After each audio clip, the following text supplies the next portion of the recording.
can you tell us more about Lisn in terms of what was your mindset change when you moved from a designer to a co-founder role, when it was the four of you guys working as co-founders? Because there is definitely a different kind of atmosphere when you're a part of the team and when you're working as a designer in a company versus when you're co-founding a company, right?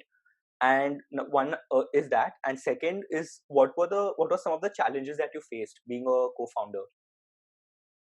Okay, so I'll first talk about how things were different, and I think it's how things were different. We'll also talk about the challenges. uh, so the thing is, if you're doing something of your own, you are not being told what to do at all, right? So everything is something that you have to do on your own. The the challenging bit is that there is no clarity. You don't know what is happening. So you have to really believe in yourself and also take decisions and work on things that you're uncomfortable with. If you are a person who is not a product person and not a business person, you have to be one because this is your own product. So you Exactly. yourself these things. So one of my biggest learnings and my most fun learnings from being a co-founder was actually manipulating data myself.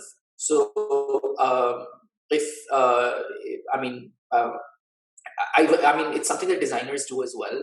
I mean, you probably look at data, but whatever you use. But the difference here was that I was also creating the events that were being tracked. So usually, as a designer or someone else in a company, you just consume the data. But I was also designing the structure for the data. Hey, you know what? I think we should track this button. We should track this. We should track that. And then writing queries on top of that. Usually, if you're working in a company, you have like a data scientist or someone doing that. But the cool thing is, a product like Amplitude just makes it super easy. You don't need to be a developer or data scientist to do that. You just like write a few filters, and you just need to know what to think. So that's what I learned. I learned how to think like a product guy, and that is how I again deviated from design slightly, but learned an adjacent role. All of these roles are very adjacent to each other. Uh, so that was one of my biggest learnings from that. But also, secondly, uh, I had a lot of fun learning uh, a lot of cool design successes and failures from my other co-founders as well. Like, so Abhinav was the one of the main designers. So I was helping out more on the iOS side because of because I already had experience in that. And then I could see, Abhinav really making one UI, and we would build it, we would test it, and then the thing is that it's just one or two people who are developing everything, right? It takes much longer versus in a company. Like, it was just like so much effort. You're trying to be so careful about it, and then that was one thing. And then the other thing was going outside my comfort zone. Now, another thing where I went outside my comfort zone was I had barely ever done any sort of branding design. And I was the one who came up with the icon for the app and the branding for Lisn. We had a few different concepts that we had come up with, but uh, we tried a bunch of different things. We wanted to try like a lightning bolt, but it's just so predictable. You see it on Facebook Messenger. We didn't think about it. We did these mock lightning bolt, and the next day we're like, man, Facebook Messenger has a lightning bolt on it. So and then it was just like, okay, two people listening together, what does it feel like? And we just made these two headphones looking in opposite directions, and it was just the most basic metaphor that was just so straightforward. It really conveys what we do. And this is something that was very important to to us as a startup, where we were trying to design a brand that, if I just design an abstract brand, people don't know what my app does, because I'm just not a popular brand. So if it's a popular brand, they can do whatever they want. People still know what they do. If there's a G, people know it's Google. But we're not that. We had to design something that people who don't know recognize. So Right. I designed something that conveyed that. Awesome. So branding, design, and being a product guy were your biggest challenges or the mindset changes that happened while you were working at Lisn, right? And have you used these learnings in your future journey as a designer, and how have you done it?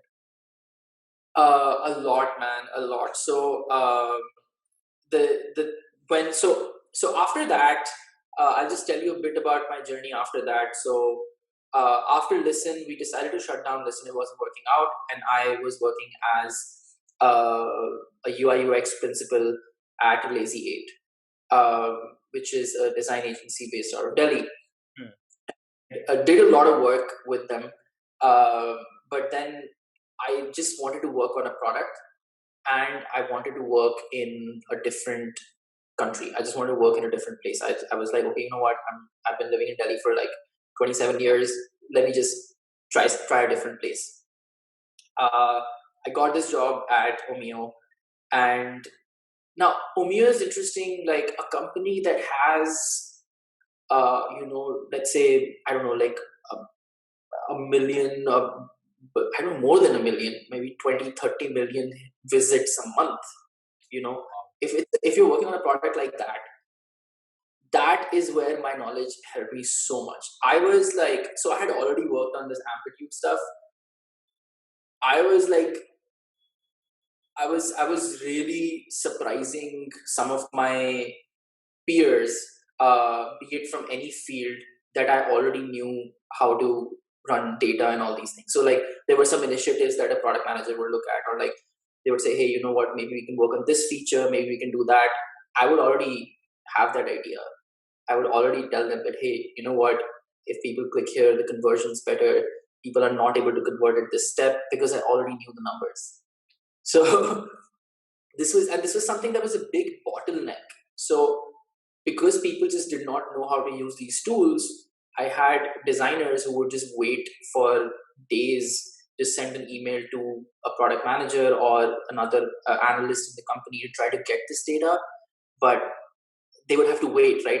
If it's obviously it's a very complex query, then it obviously can't do that. But it's something very basic, that how many, like for example, what's the most common resolution of devices on our platform, because we were trying to make a design decision that, you know what size should our artboards be in Figma, and you would design for the popular user base. You would see, okay, you know what, these users convert the best, or whatever, something like that, whatever you decision you want to make, but you want to know what those numbers are. Yeah. And I whipped out those numbers in 2 minutes. So this kind of stuff really helped me. If I had not done that in Lisn, I would not be doing this right now.